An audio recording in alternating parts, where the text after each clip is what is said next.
આપણા ગુજરાત રાજ્યમાં માનનીય ડિપ્ટી સીએમ સર, માનનીય ડીજીપી સરના નિર્દેશ મુજબ અને આ રેન્જમાં માનનીય રેન્જ આઈજી સાહેબના માર્ગદર્શનમાં ઓપરેશન ડેલ્ટા હન્ટ હેઠળ 140 જેટલા શંકાસ્પદ લોકોને ચેક કરવામાં આવ્યા અને આપણા રાજકોટ ગ્રામ્ય જિલ્લામાં 15થી વધારે ટીમોની સંરચના કરવામાં આવી, જે અલગ અલગ જગ્યા પર સંકાસ્પદ લોકોની આઈડી, આનો મૂવમેન્ટ, આના ડિજિટલ ડાટા બધું ચેક કર્યો હતો. તો રાજકોટ ગ્રામ્ય જિલ્લામાં 4 બાંગ્લાદેશી નાગરિક હાલ ડિટેન કરવામાં આવ્યા છે અને આગળની પૂછપરછની કાર્યવાહી ચાલુ છે.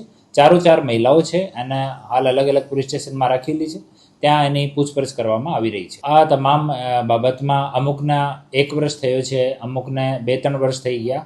આનો જો સમયગાળો છે એ અલગ અલગ છે. તો તમામ વિષયમાં હાલ ઇન્વેસ્ટિગેશન ચાલુ છે. આનો થોડો લેંગ્વેજનો પણ ઇસ્યુ છે. આનો બાંગ્લા ભાષા જ આવડે છે, એક ને હિન્દી આવડે છે વ્યવસ્થિત, બાકી બાંગ્લા ભાષાનો ઉપયોગ કરે છે. તો આની સાથે વ્યવસ્થિત આદમી બેસાડીને અને તપાસ ચાલુ છે. આગળ જે પણ ઇન્વેસ્ટિગેશનમાં નીકળશે આપને જાણ કરવામાં આવશે. કઈ પ્રવૃત્તિઓ સાથે જોડાયા હતા? વ્યવસાય હાલ પ્રાઇમરી જો પૂછપરછ થઈ છે એમાં એ લોકો મજૂરી કામ પોતાનો વ્યવસાય બતાવ્યો છે.